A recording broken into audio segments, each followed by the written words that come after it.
Yo, we're live. Welcome back to the beautiful game. Obviously, Budge is going to be joining us soon. So, obviously, me and Dot are just going to start it off. So, what are you saying, bro? You good? Yeah, I'm very good, bro, man. I'm all good. How are you, bro?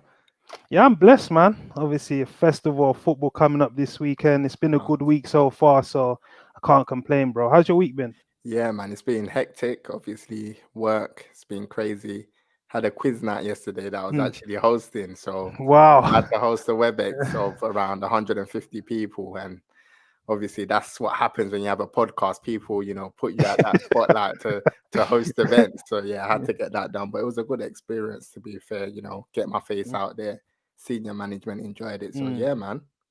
So, what was the TBG podcast hosting? Did that help out as well? Yeah, of course, of course, of course. Obviously, I had a few, pre-match cobwebs, to get off me in the Hmm. opening, few seconds. But after that, I settled in and I was calm. It was a fantastic night, man. So no, it was dope. What No, about you, that's Dej? What you been up to? Yeah, man, just working, grinding, you know what I do, bro. Yeah. So like, Yeah. yeah, just working, trying to keep focus, man. I've been reading a lot of Mm, different books, because when you go online, you see a lot of trauma porn. Obviously, I know right now there's that pandemic but yeah, man, just keeping my head focused, planning content, mm, making calls, phoning agents, mm. phoning players. Because I know our followers and our listeners, want those guests back in it. So we need to be delivering that now as well. And obviously, we've been making some inroads this week. So we've got some very, very good content being lined up. And also, I think we need to get ourselves out there Mm, because I think your platform shouldn't be reliant on a guest. And that's mm. something me and you have discussed extensively in it. So we've got ideas of how we can like maximize our content and get ourselves out there, which is what we're going to be doing. So it's cool, man. No, definitely. I definitely echo, everything that you're saying. I think it's important for us to, show our personality on a more consistent and frequent basis. It's not, enough to just, deliver that massive interview and go missing for a week and then Mm, deliver another massive interview. We need to start, engaging and interacting with our loyal followers, the people that, support us and, propel us to new heights and to do better every week. and these are discussions that we've had off air, but it's also good that we're having them in front of the people that are obviously listening in because let's be honest, the run we had earlier on, it was mad. But now, obviously, we can say, yeah, we won quarantine, but what next? You have to keep consistent, keep putting out content, which is what we're going to be doing. And there's ways around it because we've got a lot of knowledge in the game, not to sound big headed, or we speak to a lot of important people in football. So obviously we're told a lot of stuff that maybe we can't share publicly, but there's a lot of info we're told that we can be sharing and put our own niche because if you're doing content, you want to stand out. You don't want to be like the crowd in it. So that's things that we're working on, man. So we're going to be doing this very, very regularly, bringing on some guests, talking about main topical discussions, like what we're going to do today. So, yeah, let's just kick it off. So, obviously, before we start, I know there's a lot of people tuning in for the Folarin Balogun news. This is someone we saw score, yesterday against Mulder after 37 seconds. And obviously, we've been covering the tracks of him, in regards to like transfer activity and stuff like that. So, if you could just bring us up to light with the situation and just tell us, maybe the timeline of events and where we stand now. So Which is where, in the areas. I'm just gonna okay, cool. add him in. Yo, Budge. What's going on, boys? How we doing? Yo, Very good, bro. How are you? Yeah, not too bad, man. Not too bad. calm. Yeah. So what was happening there? I was just talking about following Balogun, obviously coming off the bench yesterday, 37 seconds, coming on, scoring his goal to make it 3-0 for Arsenal. So what Dot's gonna do right now is just gonna bring us up to light. So yeah. Yeah, so if we want to scroll back to, the previous transfer window, um, the information that we all had was that, following Balogun, he's looking to leave Arsenal Football Club. Arsenal set a valuation on the player, and to cut a long story short, no one came close to that valuation. From what I was told, the figure was, between 12 to 15 million, and Sheffield United made a concrete bid, but it was nowhere near the asking price. obviously the transfer window came. The boy has a few months left on his contract, so he can potentially walk away from Arsenal on a free, and Arsenal losing for nothing. So obviously, as David Ornstein reported, we had the same information that, you know, talks have reopened between Arsenal and, you know, the kid Folarin. So where we stand right now is Arsenal are desperate to keep him, but that doesn't mean they are going to keep him. As we reported earlier, you know, in the year, we said, look, he's definitely leaving Arsenal. He wants to leave. He wants more opportunities. He wants first team football. He's going to leave the club. And that information was correct. He was looking to leave the club, but the only reason why he didn't leave the club was because no one matched Arsenal's valuation. So obviously Arteta's come in and he's training with the first team now, and Arteta really likes him. He likes his skill set. He's got that pace. He's got that dribbling ability. He's got the, you know, finishing, and he's got that goal scoring instinct. But from what I've been told is that his camp want to be reassured that he's going to get enough opportunities, and he doesn't want it to just be talk and then later on in the line Arsenal just use him to make 20 million. So that's where we stand. Talks are ongoing. Nothing is close. Potentially there may be an agreement later on in the line, but there's also a possibility that he will still leave the club. Dej? Yeah, just adding on to that, clubs in Germany listed, you know, they're able. Southampton were interested. Sheffield United obviously made a bid as well, and I think Brentford put in a bid as well. Like it was either Folarin or Ivan Toney, but Ivan Toney actually got the move. And earlier on in the summer, I would say it was probably 70-30 that Folarin was going to be leaving Arsenal and moving on to pastures new. I mean, this is a kid that's 19, but he's dominated the youth group. You only have to look at his goal comps to see what a talent he is, and him and the people around him obviously feel that he's ready for that first team football, and you can't blame him. We've seen a lot of youngsters maybe sit on the bench happy just to be at a big club, but he's saying, you know what, I want to be playing regular first team minutes, and that wasn't obviously forthcoming, you know, previously. But now, obviously, Arsenal have taken a liking to him. Arteta's been public in his display of affection for the kid. Aubameyang's tweeted saying this boy is flames, and it's also even been reported that Aubameyang's taken him under his wing, and Flo's even said in his interviews that he's someone that I look up to, like he's got similar attributes to me. But I think now it's about show me the minutes, let me play. If you believe me, show me that there's a pathway into this first team. And just looking objectively, it's probably similar to like a Ryan Brewster moment. I remember when he was at Liverpool, he wanted to leave to play regular first team football. And obviously, it's probably the same situation. But I think when you look at Flo's path into the first team, it's a lot clearer than what Rian had. You know, Rian had Firmino, Salah, Mane, all in the pomp of their careers. When you look respectively at Arsenal, Willian is 32, Aubameyang 31, Lacazette 29. These are players that, you know, in 2-3 years' time, you know, probably won't be around. And Flo's only 19, you know, so he's got time on his hands.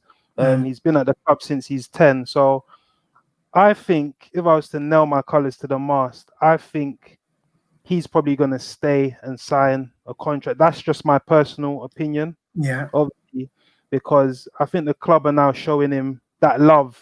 And as a young player, you want that sense of belonging, you know, and I think they're showing that to him right now. So I think he'll probably stay, and, you know, good luck to him because the boy can definitely play.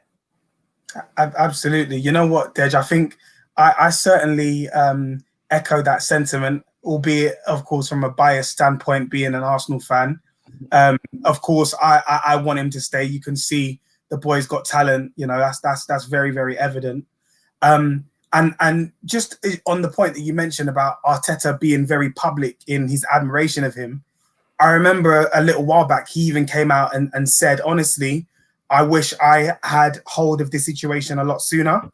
Like, I wish I had been closer to it earlier on. You know, that's how much he rates the player.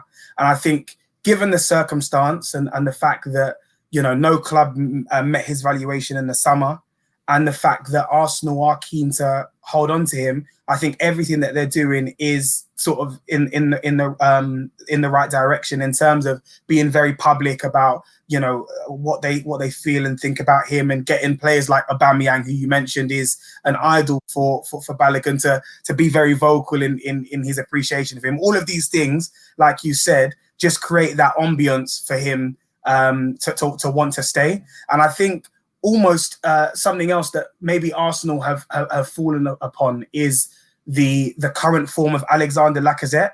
I know his contract is coming to an end soon, and there are debates about whether or not Arsenal extend his contract, and perhaps that also plays a factor in the decision of whether or not Balogun decides to stay, because, you know, if Arsenal do go down the route of not extending Lacazette's contract or selling him in the summer, there are rumours, obviously, that in the last window that there was a bid from Roma that was turned down.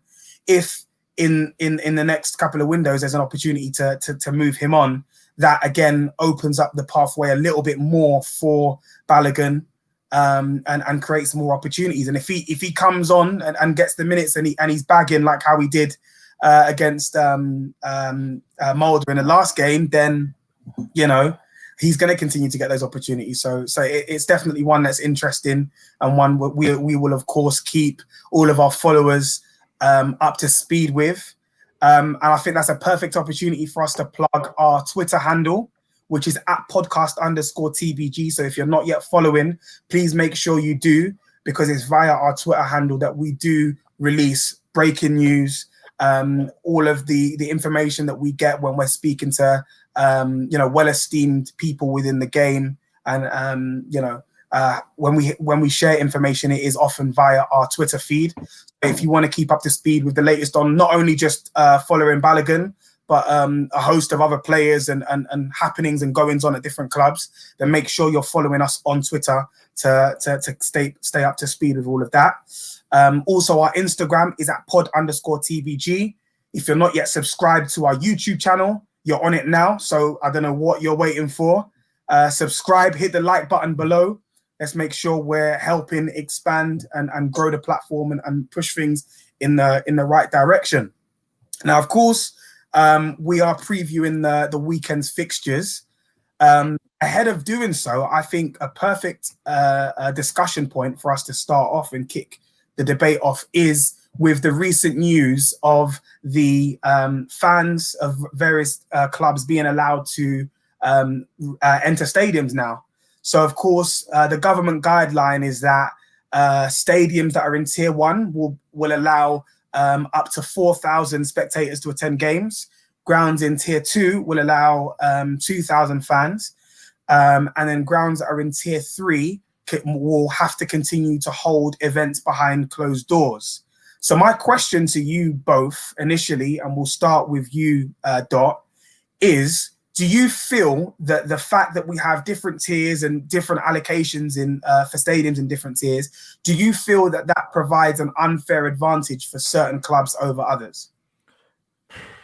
Yeah, I think it should be based on percentages. It doesn't make sense to have a 70,000 seater stadium and you can only get a couple of thousand in that stadium, and then you have another stadium that has 20,000 and you can get 2,000 in. It doesn't work in terms of percentages. So I think obviously it's great to see fans back, and I don't think we should complain too much, because just having fans back is a good thing for the game. But I feel that teams with bigger stadiums are going to be obviously having a disadvantage because they can't get the same amount of capacity in terms of percentage to the smaller clubs.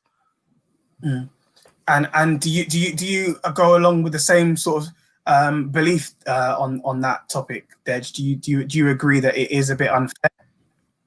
I think something's better than nothing. And right now we're in COVID season, like the world's not the same. Football's not going to be the same. I just think the fact that football fans are allowed back in football, that brings, you know, a different factor into the game, because football, let's be honest, without fans, it's nothing.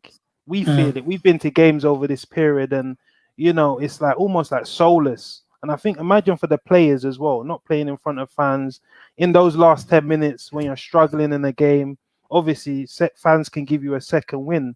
And I think Brendan Rodgers came out and sort of said, yeah, it's unfair because I think they're in tier 3, so they've got no fans coming into the stadium. And in the next coming weeks, they're going to like Tottenham and Crystal Palace, you know. So he's sort of saying, is it fair? Is it not? And he's got a valid case, but I think it's much more effective for the teams lower down the pyramids that actually need that turnstile cash. You know, teams in League Ones, League Two, like this could be almost, you know, the difference between them going bust or them staying in business. So I think it's a positive all round that fans are coming back into the stadium, and hopefully it's not too long before we see stadiums returning back to their full capacity. And I think just to add to that, I think like teams like Sheffield United, they're just not the same without, you know, fans in the stadium. And I mean, the Fulhams, the West Broms, they're going to need that, you know, support just to push them over the line. And I think, you know, when I look at the Premier, I feel that Sheffield United are probably the most affected by the lack of fans in the league. Do you know what? That's a very interesting point, Dot, and actually was going to be and form the basis of the next question that I was going to ask. So in terms of certain clubs, right, there is always this talk of the fans being the 12th man, right? So many players, for example, have spoken about playing at Anfield and just the atmosphere that the fans create, being that 12th man makes a world of a difference, right?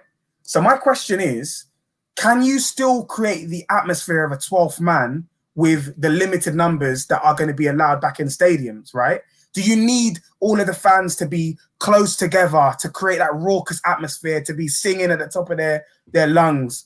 Because apparently, again, the rumors are that, you know, fans can attend, but you can't sing, you can't shout, you can't make noise. You're gonna. It's pretty much like a library. So, you know what I mean? Do you need all of that? Like, is the presence of fans enough? Essentially, is what I'm asking, or do we need them to be, you know, completely let free?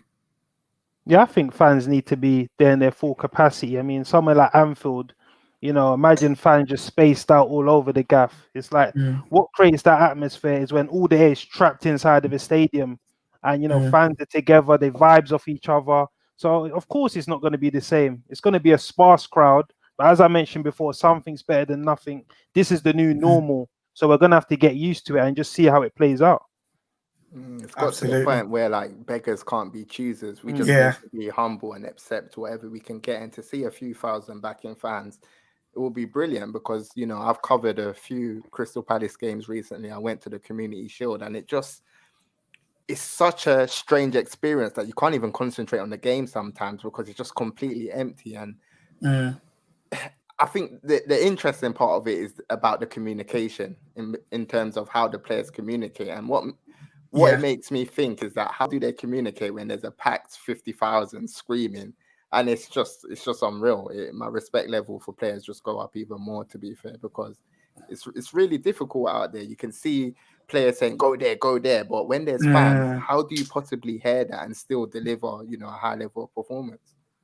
Even just buttressing that, like that experience of watching games up close and personal without the fans, I found it kind of awakening, and you sort of notice those minor details. Like as Doc mentioned, we've been to Crystal Palace, like someone like a Ray Lewington, before you just hear about him, but he's like the main guy in that Palace setup, barking out the orders. Oi, Wolf, come here, drop back. These are things that when the stadium is packed, you don't see it. You get to see which players are vocal on the pitch. Like Adam Lallana, you know, I went to the Brighton game. He was shouting, saying, go there, orchestrating the play.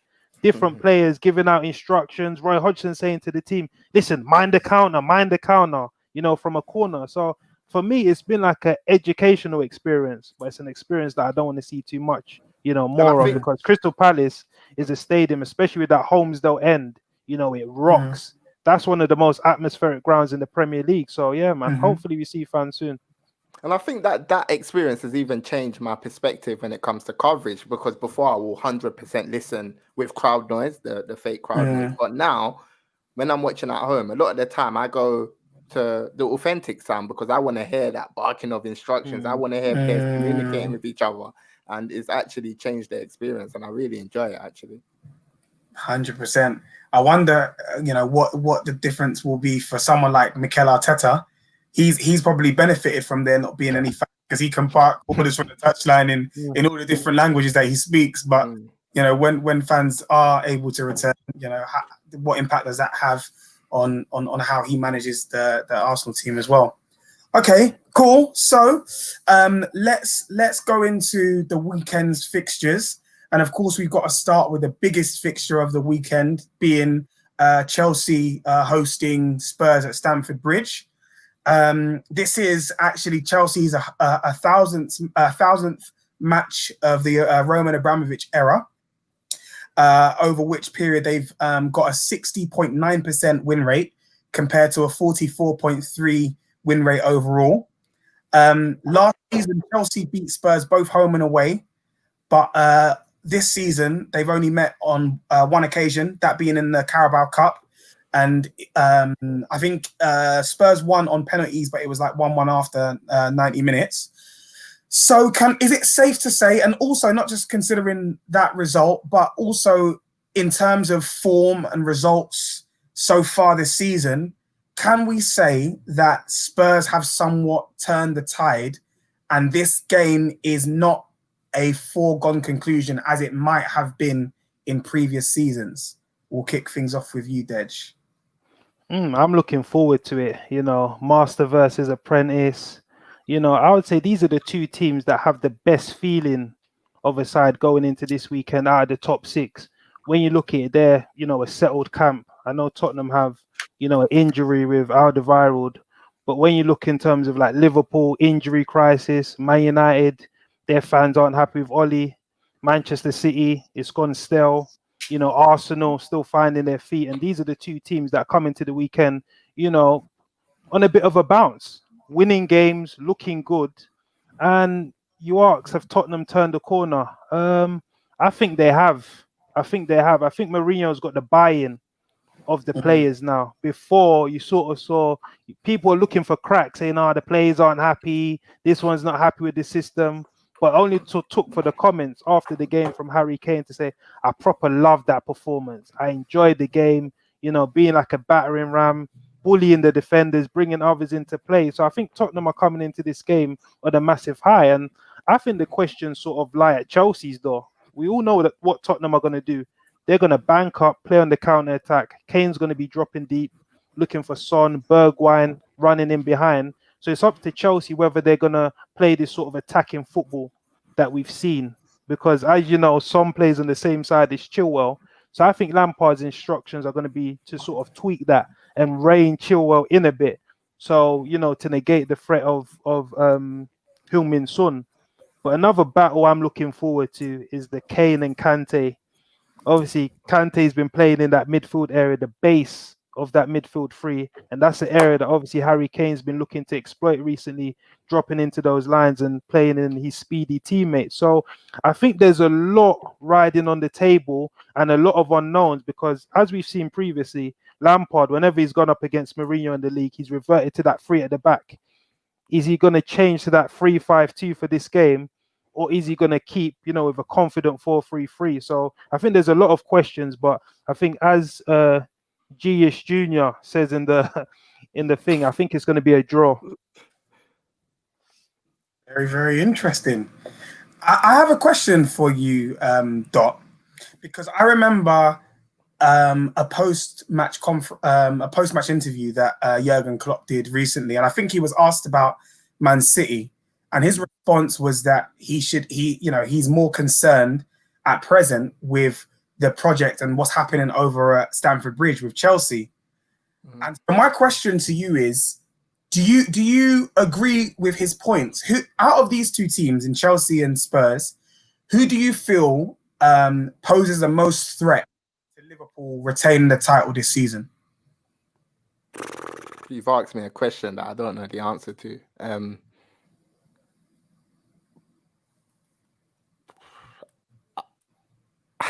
I would personally go with Spurs. I'll personally go with Spurs because I just think I don't want to sound cliche, but Mourinho's know-how will do good for him later on in the season. And I think with Chelsea, I just think away from home they're gonna have a bit of trouble and tricky results. But I think when you look at both teams, I think Chelsea need to show in this game why they are genuine title contenders. They need to win this game. I think, okay, you went to Old Trafford, you got a point, but now you're at Stamford Bridge. You need to put out a statement and win this game and show that, listen, when we play top 6 at Stamford Bridge, we win football matches. So I think it's going to be a very interesting battle. As Des said, that Kane versus Kante battle is going to be very interesting. But I think I want to give Mourinho some credit because I'm very quick to say, look, he's a blast from the past or he's finished. And I think the biggest testament that I can give him is that, in my opinion, Harry Kane's playing the best football in his career at the moment. And I've never, seen Harry Kane as a leading PFA contender. And I think this year so far, he's my number one choice. He's been the best player in the Premier League. Even better than Son as well. Yeah, I think so. Is it Son? To be honest, Son, I think 9 league goals this season. I've also questioned whether he's a tier 1 forward. And you have to say, out of those wide forwards, Mane, Salah, Sterling, he's looked the best so far this season. We have to say, left foot, right foot, clean finishing. I think, there's reports of him almost signing, a new contract, and he deserves it. This is a deadly duo, and the result has a bearing, on how Chelsea contain them, because I was reading somewhere that I think they're sort of level with the Henry Bergkamp duo, Aguero Silva. So this is a combination that's really putting terror through opposition defenses. So I think, as Dot said, Kane 9 assists, 7 goals this season. There was always a question mark around him saying, he's selfish. I remember that game, I think it was against Stoke, when he claimed it. And obviously everyone was saying, I didn't touch him. Harry Kane's greedy. I think this season he sort of put those things to bed. He's starting to serve the team, saying, you know what, it's not all about me. As long as we win, we need to play winning football, and I'm ready to sacrifice myself for the betterment of the team. So yeah, man, it's going to be an interesting game.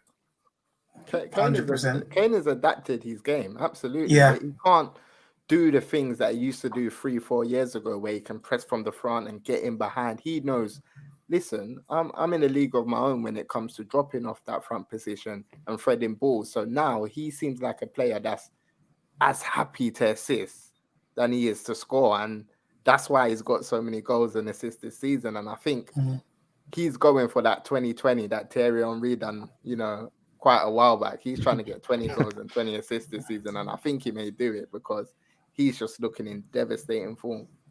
So right now, lads, when you rank it, is he level with Lewandowski in the world stage of centre forwards? How would you rank him?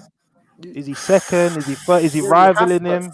You have to put him in that conversation. Obviously, we're very quick to put Lewandowski as the best because he's the shiny toy. He's the one that's in Germany, and we see him in the Champions League at the latter stages. But I think for Kane to go to that elite level where he's, named as one of the best players in the world, he needs to win something. He needs to win a Premier League. He needs to take Tottenham to a Champions League final and win it.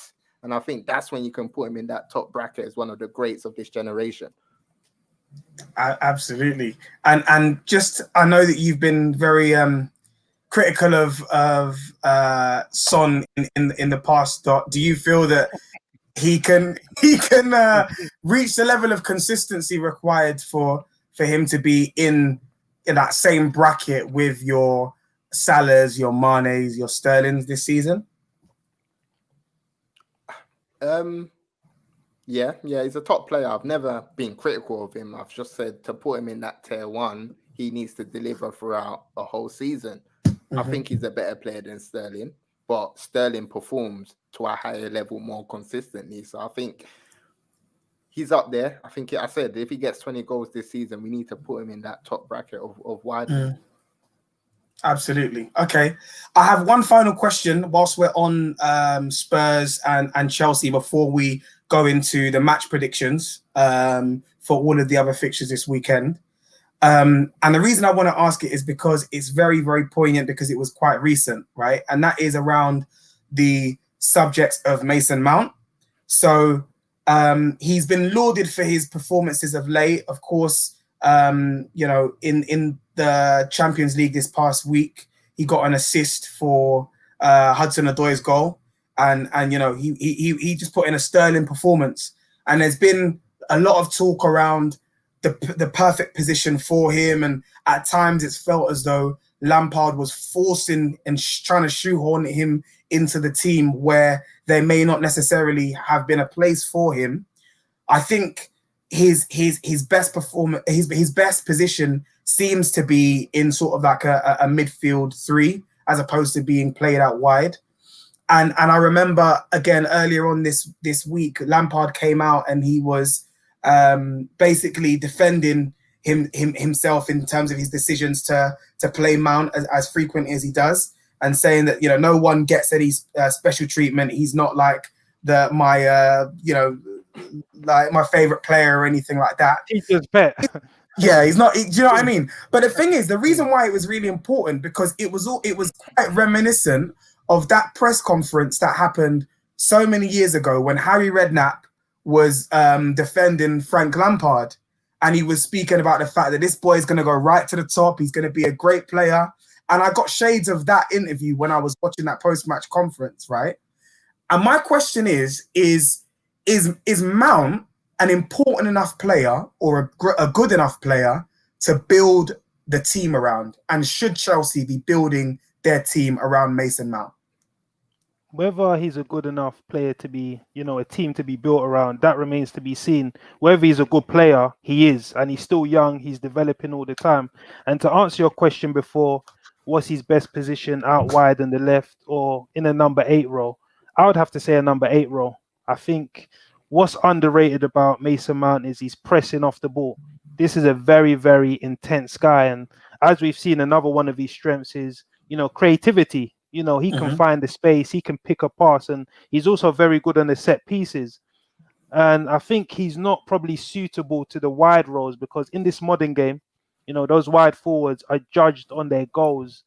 And I still think he's rough around the edges in terms of his finishing, and, talking about Lampard backing him in the press conference, I think you can see Lampard probably sees himself in Mason Mount, sees himself in, as a youngster coming to a club or being in a club with all these big Galactico signings. So he's probably protecting him as an Englishman, thinking, I can make something of this boy. I can develop this boy into a rough diamond. And him taking him on loan to Derby says a lot about it. And it's funny because I was actually speaking to Bradley Johnson some time ago about Mason Mount, and he said you couldn't meet a much more hardworking boy. This boy came to Derby. Obviously, he knew he was probably the best in the team, but he would stay after training, practicing his free kicks. He would talk to the boys about the tactics, immerse himself in the culture. And I think you sort of see that in his press conferences. He's a lively guy. He wants to embed himself in Chelsea history and into Chelsea DNA. So I think he's a good player, man. I think, again, we're in this Twitter age where after one performance, Mount is rubbish, he's dead, he's shit. But these guys are young. They're 21. Yeah. At that age, you're going to be having some poor games. Just let him develop. He's a good player. I even think good players a bit harsh. I think he's a very good player. I think he's a very good talent. I mean, he seems like the player that's the scapegoat in that Chelsea team, that if a result so is it like sorry Jorginho? Yeah, basically. I kind of think so. The minute Chelsea lose, Mason Mount is the first one that's called out. He was poor. But as I said on Free on Midfield, I haven't seen much from Kai Havertz, and from the small that I've seen with him, I don't think he's that much better than Mason Mount, if not better at all. You get what I'm trying to say? So, but I think it's different. With Kai Havertz, he's got that upright gait, that frame that it's not flary, it's not creativity. It's sort of like a Thomas Muller frame. Yeah. He's more judged on efficiency. That's why I think Kai Havertz gets a bad rap, if I'm being honest. But then I haven't seen the efficiency. Like, I know. How long has he been in Prem? I know he's 20, 21. Hasn't he got a hat trick? Then he get a hat trick. What I'm trying to say is that if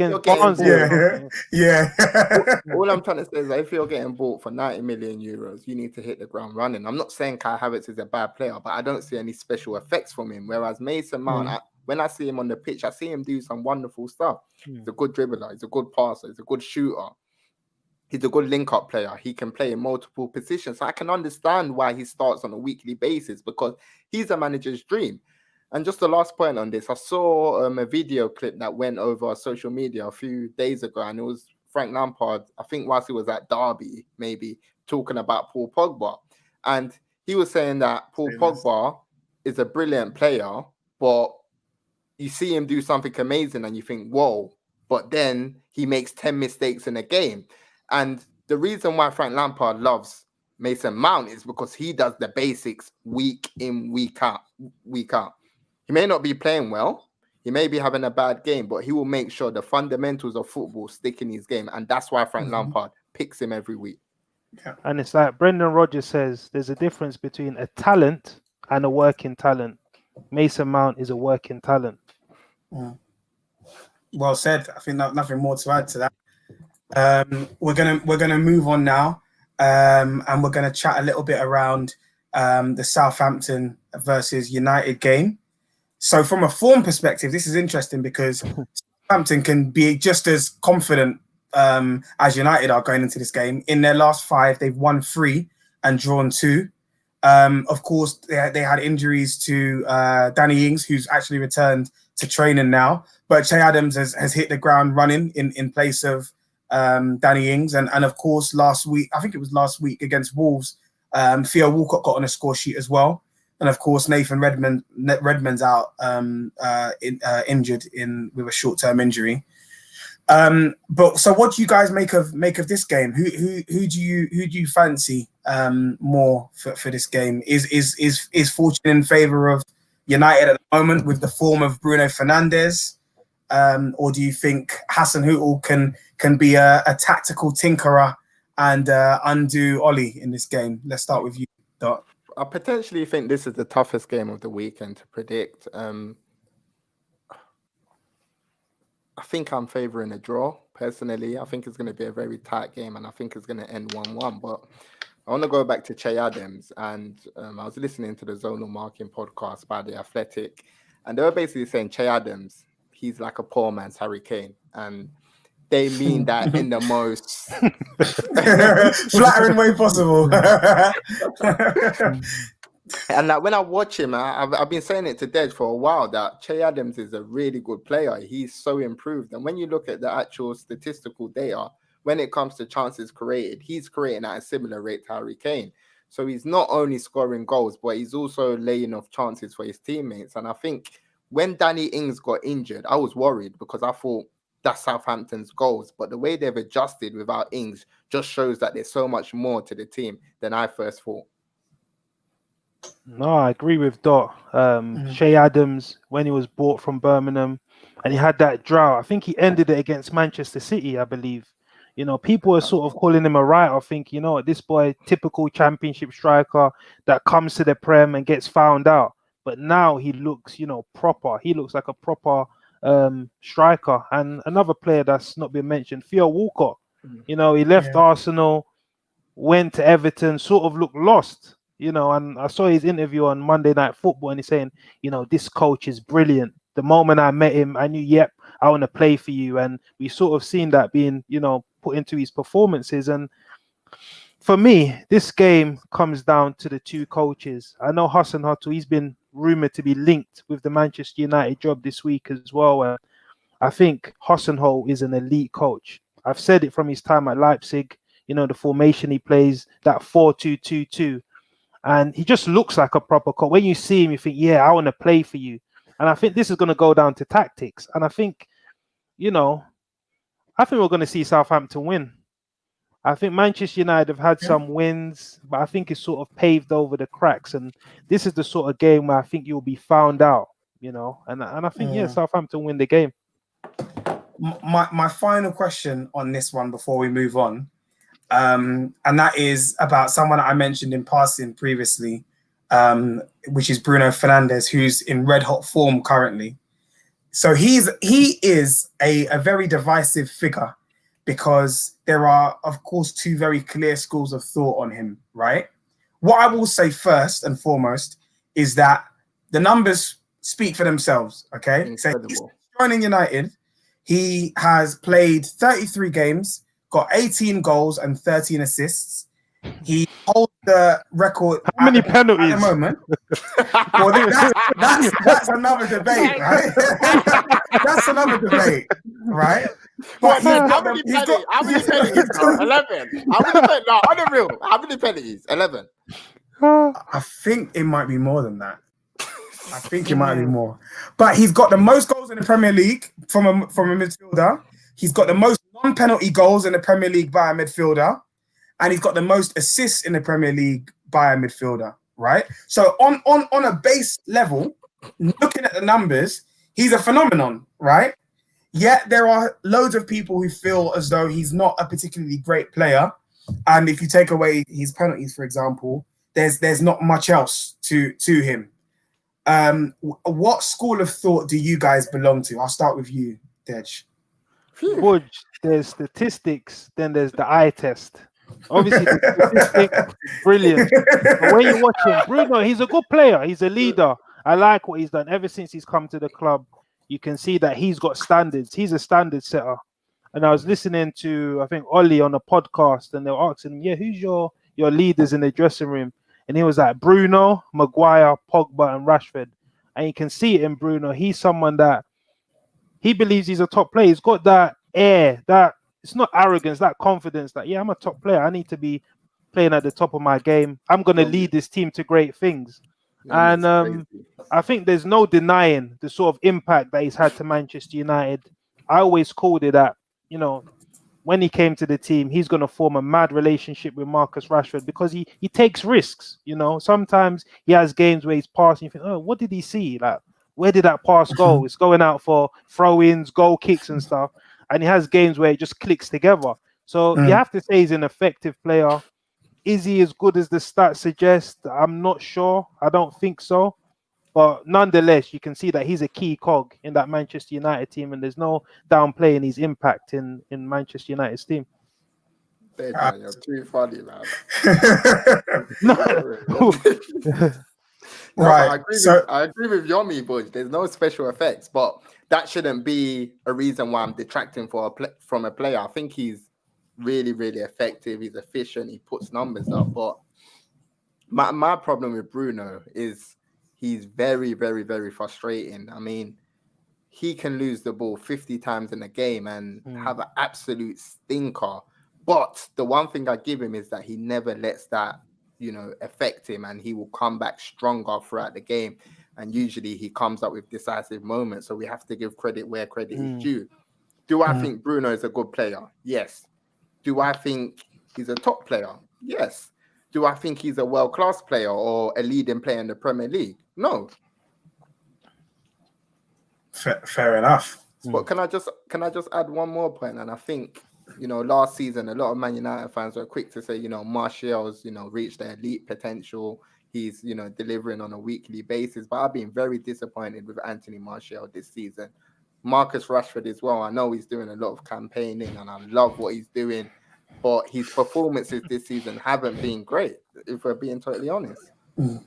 So what, do you believe this is a coaching issue, or do you think it gets to a stage that as a player you need to hold your hands up? Because when I speak to people, you know, that have close links to the Manchester United dressing room, they're quick to tell me that, listen, X, Y, and Z player can't perform because Manchester United is not an elite environment.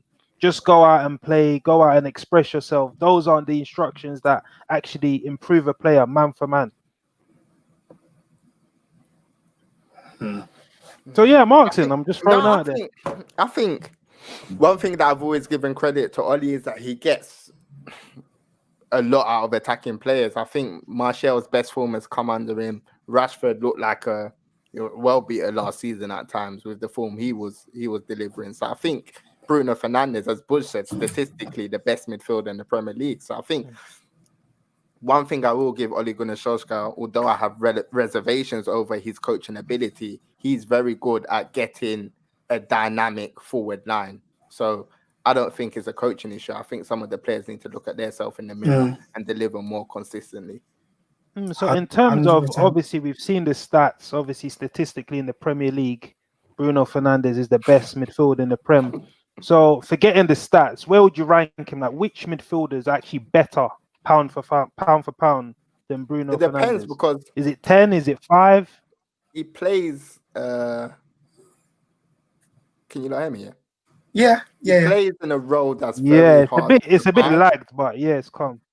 No, I was just saying that he plays in a role that's very hard to define. I mean, what do you classify him as? Is he a number 10? Is he a supporting striker? Is he an attacking midfielder? Because if you're comparing him to fellow attacking midfielders, I I would don't say think there's like many. 4-3-3.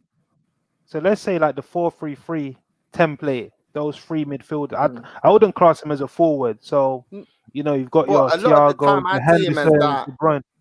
A lot of the time, I see him as that man in the box supporting the striker. So I almost think he does play like a supporting striker role. A lot of the time, he's on the end of headers, not darting into the box. He's already in the box when the cross comes in. Interesting. Very, very interesting. But if we were going to class him as an attacking midfielder, he has to be one of the best in the league because I don't think there is many in the league. A lot of teams are playing with a 4-3-3. Do I think he's Kevin De Bruyne level? Absolutely not. But after that, I'm looking and I'm thinking there's not many better than him. But I'm not saying that he's world class. I'm just saying that there's a lack of top attacking midfielders in the Premier League. Although Kevin De Bruyne isn't an attacking midfielder, but you get the point I'm trying to make. Yeah. Cool. All right. Just in the interest of time, we're going to move on now. And the next game we're going to discuss is Arsenal, who are hosting Wolves at the Emirates. Interesting one. We had a let's all laugh at Arsenal moment this past week when Aubameyang won the goal of the month with his penalty against Manchester United. Why would you announce that? There's no point. Yeah, it was a bit of a mare. So my question is, Arsenal have continued to struggle to score, albeit only in the Premier League, because I mean, the game. The games at in the Europa League, they've been pretty free scoring, but within the Premier League, there has been a lack of goals. Do we feel that is a trend that could potentially continue in that Wolves game? Do we forecast another sort of draw for Arsenal, or do you think that Arteta can find an in-house solution in terms of the tactics that he deploys to get a better result home to Wolves? We're going to kick off with you, Dot. I think Arteta's under pressure in this game. I think he has to get a result. If not, a lot of Arsenal fans are going to be disgruntled and really asking serious questions. I think stylistically and personnel-wise, there's big problems at Arsenal because when I look through your first 11, but I don't see the desired quality that I should be seeing in the top 6 club. I mean, when I ask you who's your most creative player, you'll probably tell me Bukayo Saka, who's a 19-year-old kid, and you can't be relying on him to deliver creativity week in, week out. So I think when you look at the makeup of Arsenal, it's really top-heavy, and I think until Arteta can get a midfield that he believes in, with Thomas Partey being at the centre of that, I think Arsenal are going to struggle. Yeah, I think, again, Wolves are like the worst style matchup if you're looking to look for holes in a rear guard. When you talk about identity, when you talk about strategy, Nuno's team are very, very hard to penetrate. And I just think Arsenal under Arteta is sort of been uninspiring this season. No goals, rarely any shots on target, lacking that clinical edge. I speak to a lot of friends that are Arsenal fans and they're struggling, to find the hope in this situation. But again, football is a very transient sport. Fans are up and down every single week. Arsenal could easily win this game 2-0, but I just think, it's an identity issue. Like until Arsenal can find that creative spark, and there was that whole debate in the summer. Should it be Aouar? Should it be Partey? And I was sort of to the side of it should be Aouar because I think Arsenal have players in a similar structure to a Thomas Partey. Maybe not an equaling level, but that can do a similarish job. Wissam Aouar as a player is a very niche sort of player that can connect that midfield and the strike force. And I think Arsenal, it's a boring watch. It's a boring watch at the moment. We And I have to think be honest. There's a comment from Boss M. The wide men, they're not up to the desired level of Champions League quality. I mean, Pepe was bought in for 72 million, but when I look at a player coming from, the French league, no disrespect, I always half their goal import in the Premier League. And obviously, whether they live up to their goal import in French, the way I gauge it when they're coming is I half it. So he's got 22 goals in the French league. So I predict him to get 11 goals. And obviously, he scored quite a few penalties 2 years ago. So with Pepe, he needs time. He needs a consistent run. And I understand why Arsenal fans can say, Arteta hasn't been the best for Pepe because he hasn't given him a consistent run. But what people need to understand is that Arteta is watching these players every day in training and he picks the best team possible in his opinion.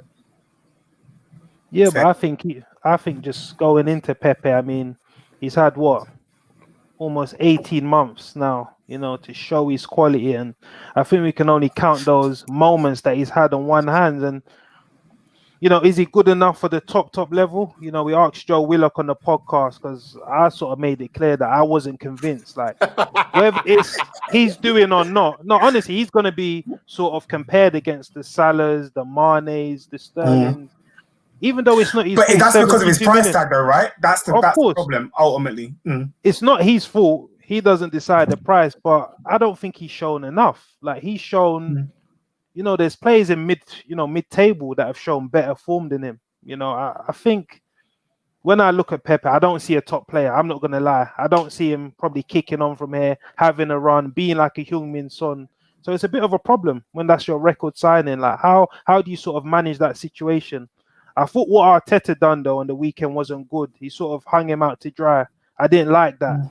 I didn't like what he done. I thought that was bad, but I think Arteta sort of rectified it by playing him on Thursday. But is Pepe going to be it? I'm not sure. I don't think so. Yeah, but I think when a player does something so stupid, sometimes you have to hang them out to dry. Remember, after Martial's red card, although Oli backed Martial, he said the player that fell on the floor, if that was his player, he would have hung him out to dry. So there's some situations where players do such stupid things, you have to, because it just doesn't make sense.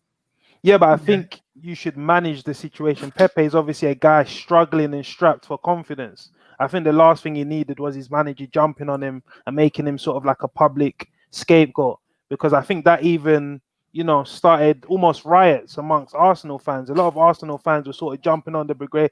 Pepe's rubbish, he's this and that. So he sort of incited a bit of hatred towards Pepe. So I think he could have managed the situation a bit better. That's just my view.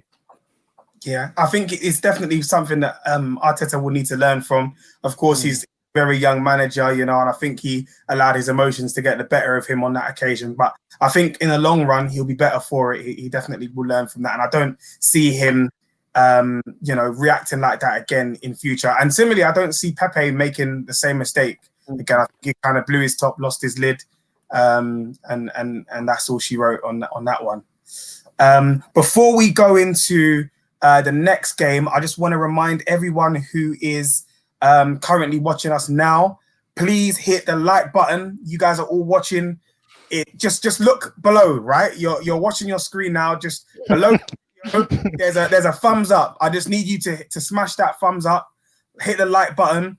If you're not yet subscribed to our YouTube, make sure you subscribe and make sure you hit the notifications. So anytime we go live, that you can always be notified just before we are, and you can join in on our debates. We, of course, want to make sure we are bringing in as many of your comments as possible. So if you have a view on any of the topics that we're discussing, just leave your comments, and one of Dot or Dej will highlight and bring your comments into the discussion. This is very much an open forum, so we want your feedback. We want your point of view. Boss M, as I think he's talking about Pepe when he's saying tier 4 white man. Shout out to Boss M. Cool. So next game, before we do our predictions for the rest of them, the final game we're going to deep dive into is the Palace game. So Palace are at home to Newcastle? Yeah, that's today. I think it's just kicking off. That's today. Is that kicking off now? Yeah. Okie doke. So yeah, Palace. So Palace are at Selhurst Park against Newcastle. Now, obviously, you I guys have had. think Yummy Adeshida has asked for Balogun latest. Yummy, we spoke about that at the top of the show. So Dej, when if this you is just out, want you could, to, maybe you can yeah, just like quickly talk yeah, about. don't you just give him keep him up to speed. Yeah. No, it's just what I've said, what we've put out before. I think obviously talks of a contract imminently. It's not true. The clubs are in talks, with Balogun to extend the contract, but nothing's advanced yet. And the big reservation that the camp of Balogun have is that they want the player to get first team opportunities. They don't want Arsenal to use him as a potential money making scheme where he signs a contract and then later in the line you sell him for 20 mil, similar to how Liverpool did with Ryan Brewster. So I think it's going to be interesting because the information that I got in the summer was that, listen, he's going. We're trying to get him out. But the only reason why he didn't leave the club was that no one offered Arsenal's valuation. And obviously he's coming into the last 3 months of his contract. So it's going to be interesting. But as of now, talks are just at an embryonic stage, to be honest. Dej? Yeah, just buttressing what you've said. Obviously there was interest in the summer from like Brentford, Southampton, Stuttgart in Germany, Where and the at that Bremen? point, Werder Bremen, at that point, it was sort of looking 60-40 out. Like he wanted to leave. There was no clear pathway for him to the first team. But obviously, since Arteta's, come out and started to integrate him into the first team, he can sort of see that pathway. When you look at Arsenal's situation up top, Lacazette's 29. In my opinion, he's going to be sold this summer. Aubameyang's 31 years of age. Williams 32. So you can start to see some glimmer of hope. And he's highly rated within the walls of Arsenal. He's Yeah. someone that's spoken about well. Aubameyang's put out a tweet saying, you know what, this guy's the truth. He's fire. Other players rate him highly. So I think, yeah, it's a possibility that he can sign a new contract. That's just my opinion at this moment. You can say there's a dialogue that's been open, but nothing much has changed. So It's funny, very quickly, last one. I think in the summer, what I was told is that Brentford deal could have ooh, happened, I but got I got an important call. 1 second. go on, there, take it. Yeah. Go ahead. He kind of stalled. He kind of stalled because it was out of him or Ivan Tony. And if Flo actually wanted to go Brentford, that move would have actually happened. Okay. But they ended up getting Ivan Tony. But I think that Brentford move is potentially still on the table. I'm not sure if they're gonna, go back in and match Arsenal's valuation. But Brentford is That's what I was going to ask. Yeah. So it's definitely was it's the definitely an initial option. was the initial bid from Brentford below? Was it significantly I'm below? not sure if it was a official bid, but Yeah. there was definitely interest. There was talks between, the agents that would be brokering the deal and Brentford. Yeah. But what I'm told is that they like the prospect of Germany as well. But we'll see. We just have to wait and Yeah. see. I can't really say anything right now because I don't know what's going on, to be fair. Cool. Sweet. All right. So I'm just looking at the lineup for Palace versus Newcastle, and I guess that the key talking point here is the fact that there is no Wilfried Zaha. So the attack is being spearheaded by Jordan Ayew, Eberici Eze. The friend of the pod, of course, is starting. You've got Jeffrey Schlupp, Townsend, Kuyate, and MacArthur. So it's an interesting point that you guys raise is that you've had a chance to watch a few Palace games live in the flesh. You've had the opportunity to, hear the orders that are being barked to the players from the touchline. How big of a miss is Wilfried Zaha in this game? And without the potency of a Wilfried Zaha, do Palace have enough going forward to take 3 points at home to Newcastle, in your view? I think so. I think Palace have enough. Obviously, they miss Wilfred Zaha because he offers them that dynamic, direct penetration, that creative ability, that ability to be, 2 or 3 players and create chances for other players to score. And obviously, this season he's shown that he's a massive goal threat, as he has, I think, 5 goals in the Premier League, and he's matched his tally of last season. But I think Palace have more than enough to beat Newcastle, because when you look at that forward line, there's quality there. I mean, Eberici Eze, who I'm huge on, brilliant player, conducts, their play, darts in field, creates all their, good moments in the game. Jordan Ayew, who I think is an underrated player. So yeah, I think they have more than enough to beat Newcastle. But the big problem with Palace is, do they have the ability to break down a low block? And that Newcastle are going to sit deep and try and counter attack. So it's going to be a tight game. But I'm expecting Palace to nick it 1-0. Yeah, I think this game's going to be a good one for Crystal Palace. Newcastle, they're in a bit of rotten form, and we speak to like some Newcastle fans on a day-to-day basis, and they're not happy with Steve Bruce.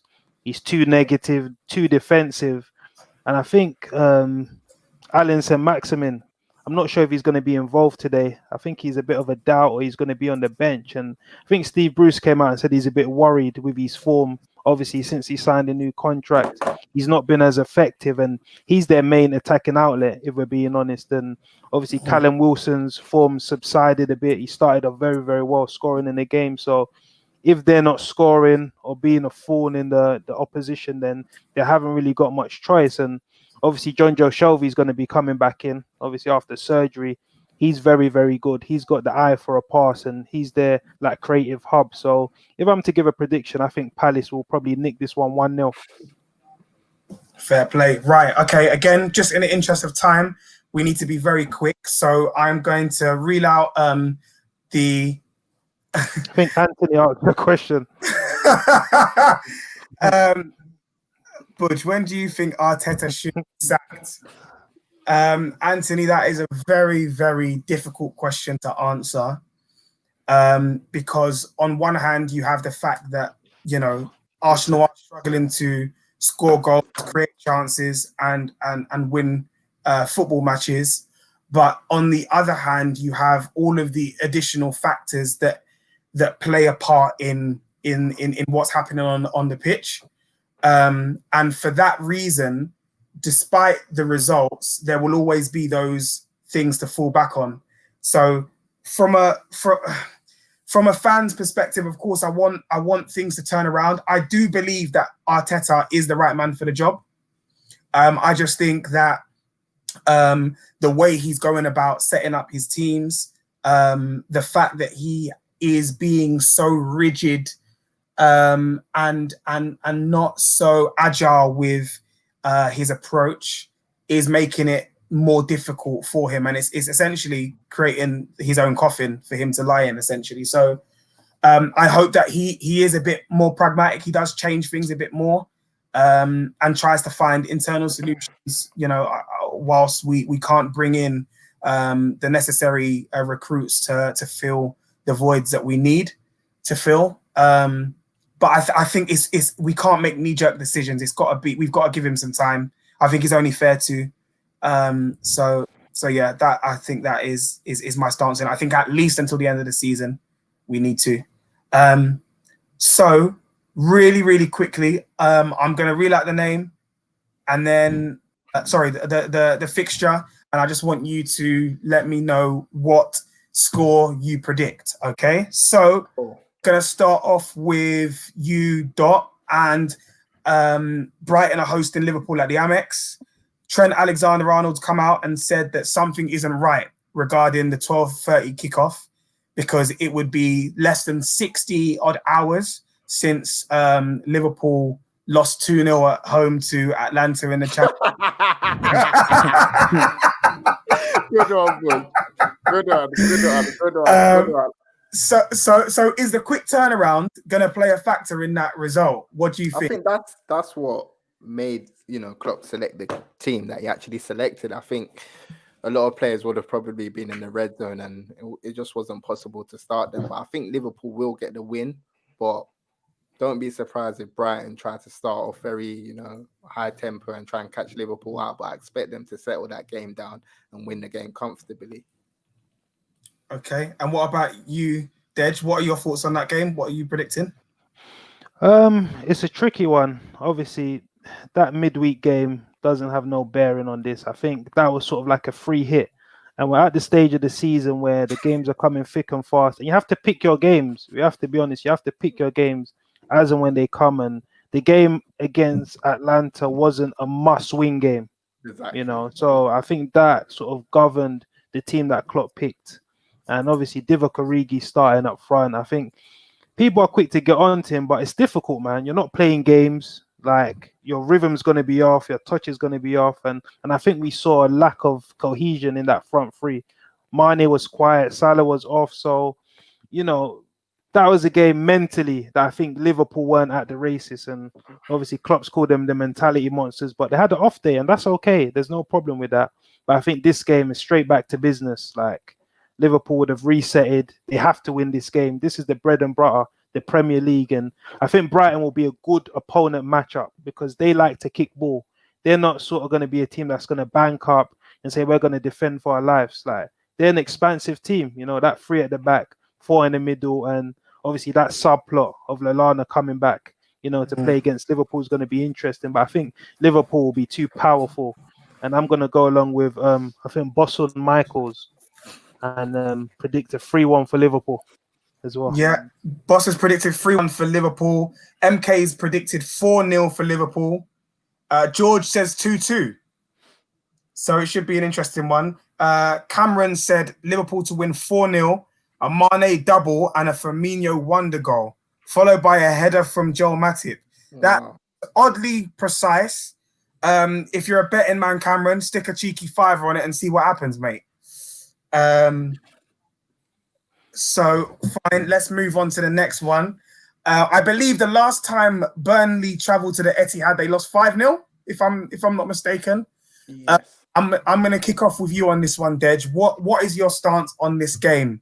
Can you see a comfortable City win, particularly because of the fact that we've spoken in recent weeks about how toothless City look in attack, and also how resolute Burnley can be at times. And I know I'm saying it off the back and saying that they lost 5-0 their last time, but we know that they can be a bit rough and tumble and difficult to beat at times. So what are your thoughts on the outcome of that game? Yeah, it's definitely not going to be 5-0 this time, I don't think. I think obviously a combination of factors. Obviously, as you mentioned, Burnley are always tough, defensively to break it down. And the Manchester City attack has slowed down, combination of personnel, lack of form. They're not the sharpshooters that they used to be. Obviously, their midfield problems are well documented. Gundogan and Rodri, they're physically shot. I would say Gundogan, he's not the same player he was 4 or 5 years ago. And Rodri's come in and he's certainly no Fernandinho. He hasn't got the speed to get around the pitch. So I think Manchester City will have enough because of how poor I believe Burnley are. They've had no investment. They're going to probably stay in the league, but just about. But I think, Man City will probably win this game around, 2 or 3-0. Are we allowed to call, sorry, I was going to say, are we allowed to call Bernardo Silva like one of the biggest one-season wonders? Because, where has he been in the last 12 to 16 months? This is a player that I potentially thought can be a potential Ballon d'Or winner. And in the last year, I haven't seen him. He's been poor. When he starts, he's not affecting games or impacting games the way he used to. So that's a strange one. I think he's been someone... Yeah, he's been littered with off-the-field controversies. He just seems to have gone missing. Like, Manchester City probably thought, David Silva's going to leave. We've got Bernardo. He's going to step into that shadow. And he's been missing in action. I don't know what it is. Is it mentality?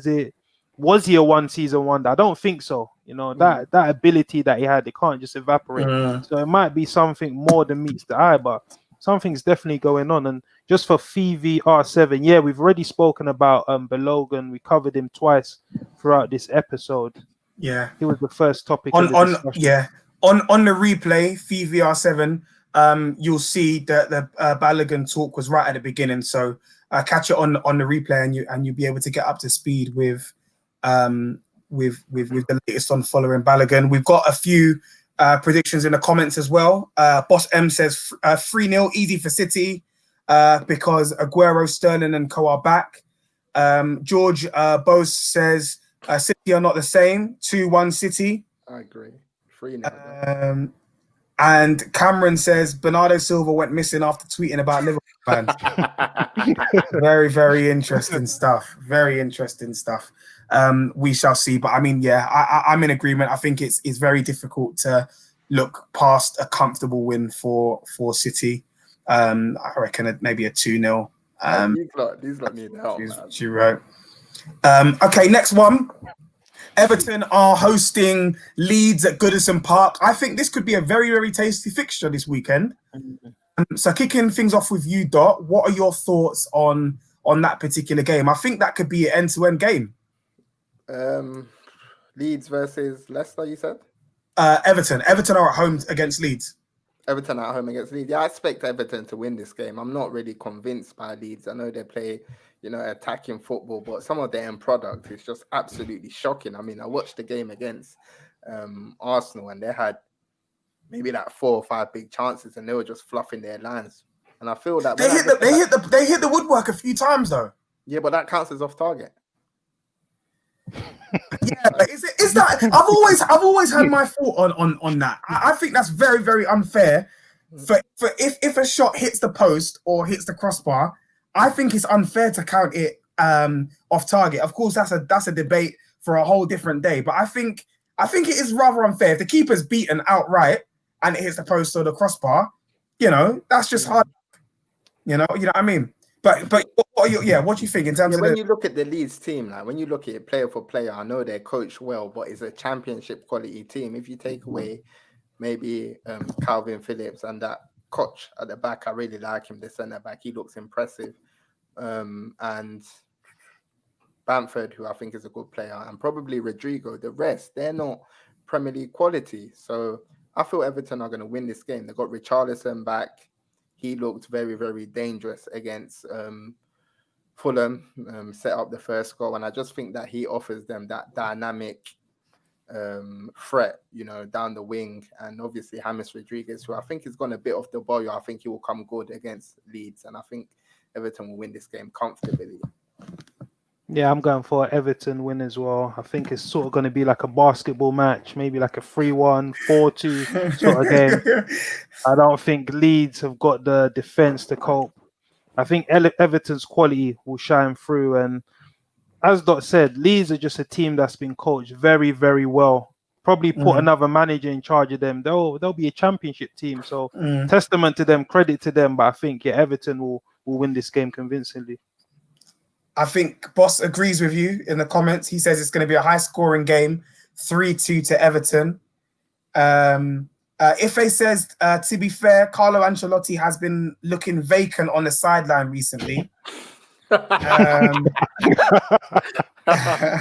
know what's funny? I think after that horrible Merseyside, the graphic derby, a lot of challenges. I think emotionally that took the wind out of Everton's sails, and I think we saw some follow through in the 3 or 4 games after that. They were losing games, having men sent off. They lost their heads, but I think that Fulham game sort of put things to bed. They were very impressive in the first half. Second half was a struggle, but I think they'll get a win.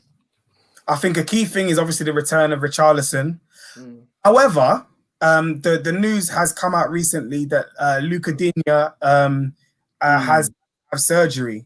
How big of a miss is Luca Digne in that team, and what internal solution is best for his replacement?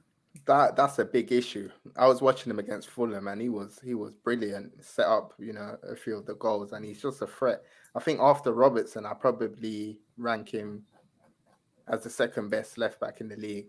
Maybe him, Chilwell, and then obviously I think behind them you've got Turney coming in. But yeah, I think he's a big threat. He's a very good player. I think just his consistent delivery is just a joy to watch. But he always puts it like on Dominic Calvert-Lewin's head. And obviously the rumor is that he's going to be out for 2 months. So I think that's a big setback for Everton. I'm not sure how they're going to plug that gap, but it's going to be interesting to see what Carlo Ancelotti does there. Maybe move Ben Godfrey to the left. Who's their second left back? You know what's mad? They've got a player in Cuckoo who they signed from Marseille. I've been watching this guy in the Carabao Cup. He's the truth. He is very, very good. Really? So like, keep an eye for him. Yeah, and Cuckoo, he's a good player. I thought maybe Ancelotti might do something like play Jibril Sidibe on the left instead, and then I think he's going back to Monaco now. Is he still? Has he? I think so. I don't think he wasn't there permanent. I think someone will correct us in the comments, but I don't think he was I swear signed they on got a that permanent. young lad. I swear they got a young lad that were coming through at left back. Have they? I don't know. I'm not sure. I think Nkuku is definitely, Nkuku is a good player. Okay. Fair play. Okay. So last three really quickly. Next one is West Brom hosting Sheffield United at the Hawthorns. Oh. Probably the most boring game of the weekend. But what do we think? Ball draw? Oh, that's going to be an attritional affair. Oh, I'd love to see Brewster get off the score sheet though and score, but I think 0-0, 1-1. I think this is one of them games, the early 6-pointer. Like this game could potentially lead one of the teams outside the relegation zone. So it's a massive game, even though it's so early. But who's better? I think, probably a draw, 0-0 or 1-1. Okay. What about you, Doc? I think West Brom are going to win. I think they're very hard done by against Man United. It was a shocking penalty decision against them. They should have had a clear penalty, but David Coote was in a world of his own. I don't know what he's thinking, and I think he should be relegated to the Championship because he's a poor ref. I think West Brom will win this. I can't see Sheffield United scoring goals, and what impressed me against Man United is that the West Brom players seem to be playing for Bilic, and I think he's one of those managers that can get a run of results and potentially, steer West Brom out of this mess. Fair play. Next one up is Leicester hosting Fulham at the King Power. Let's start with you on that one, Dot. What are your thoughts on that game? I think this is the banker of the weekend. I expect Leicester to have too much for Fulham. The thing is about Fulham, they do nice things in games. Like you see them and you think, oh, this looks nice, but there's no real backbone to them. And they just end up conceding silly goals. So I expect Leicester to win this with Jamie Vardy opening the scoring. Okay. And you, Dej? Yeah, I think Leicester are going to win this game. Fulham, they've not looked, as I said before, like they look like a team that got promoted by accident. Like, albeit they've improved in recent weeks. I like some of the acquisitions. Lookman's a good player. Loftus-Cheek is good. Anderson's a decent centre-back. Ole Einer's a decent right-back as well. They've recruited well, but I just don't see like a team harmony. I think they still look disjointed and they don't do the basics well. And I think that's a prerequisite for a promoted team. Do the basics well, and that will give you half a chance. But they concede early. They give teams goals. It's not sustainable for a Premier League team. So I think Leicester are just going to have fun, even though they had, a game on Thursday. I think Leicester will probably win like 3-1 or so. Okay. Fair play. And then final one, we've got West Ham at home to Villa at the London Stadium. West Ham have looked solid recently. I think 2 clean sheets on the bounce. So looking pretty solid. What do we think about that game? We'll start off with you, Dej. I think it's going to be an interesting one. As you mentioned, Aston Villa sort of have this reputation of going away from home, putting on good performances, and they had a great start to the season. I remember them putting Fulham to the sword and getting goals in bunches. But as you mentioned, West Ham, they look well coached. They look like a typical David Moyes team, solid at the back. We can pick the team, off the back of our heads. It's a very consistent lineup. I think this one might be a draw as well. I'm going for 1-1. I think Aston Villa obviously losing to Brighton at home, that was a very bitter pill to swallow. I was expecting them to take maximum points. But again, I think this season, due to their signings, we sort of put this expectation on them after they beat Liverpool, 7-2, beat Arsenal. They're a decent team, but they're not a big team. And I think certain games like this, they could probably even lose. But I think, it's going to be a draw, in my opinion. Fair play. I think this is a tough one to call. Two decent teams, but what's interesting, I want to see if Said Benrahma gets his first start for the club, because from what I was told is that David Moyes wasn't too keen on this signing, so it's going to be interesting to see if he becomes a regular starter for West Ham. But I'm backing West Ham to win because I think they're the better team than Aston Villa. Fair play. It remains to be seen. So we'll have to obviously, of course, wait and see what happens. We've got, is that a recent comment from George Bose in the Leicester easy win 3-1. George Bose. That comment about the fee VR7 about harsh on the championship, that's a funny one still. Yeah. Surely Villa will struggle without Barkley. Moyes is a dinosaur. He doesn't know how to use the flair. Very, very interesting comment. Right. Okay. So I think we're going to call it a day there. Thank you for sharing your predictions, guys. And thank you to all of you guys who have tuned in and left your comments and your predictions and all the rest of it. Before we sign out, I just want to remind all of you that if you're not yet subscribed to our YouTube, make sure you are subscribed. Make sure you sign up for the notifications as well, so you are all notified as and when we go live. We're gonna be back again same time next week with our weekend predictions. Also, just keep your eyes peeled, and this is the reason why we're telling you guys to make sure you're subscribed, because we've got more interviews coming up with some key people in the game. So keep your eyes locked. And that's why I was on the phone. That's why I was on the phone. There you go. That was an important call from someone, and I think everyone's gonna love this interview. It was just sort absolutely, of, dotting the I's, crossing the T's. So hopefully in the next coming week or the week after, we'll give you an interview with someone that I think everyone in the comments will love. This one's a sweet one, big one, so 100% live and direct, man. Especially Boss. I know Boss will be collapsing on that one. Also, again, another quick reminder, you can watch, like I said, you can watch all of our episodes on YouTube. You can listen to all of our episodes on our audio partner in Spotify. If you're not yet following us on Twitter, it's at podcast_TBG, and on Instagram at pod_TBG. Keep supporting us, man. Keep listening to the content, following us, and sharing it. Most importantly, man, and I know if you guys really enjoy it, if you really love it, then we just need you guys to spread the word of the beautiful game, man. Podcast TBG. Share it with your work colleagues, your friends, your group chats, and all the rest of it, man. That's the only way we're going to get more and new listeners and grow the product. So please help us to do that. We appreciate all of your engagement. We appreciate all of your comments. You liking, following, subscribing, all the rest of it.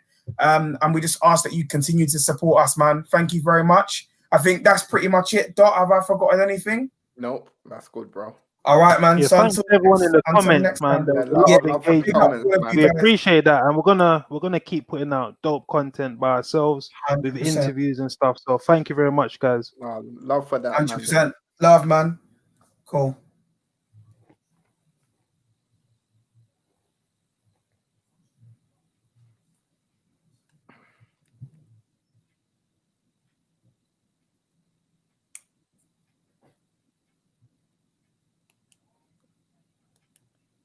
What, Dutch? Have you ended it?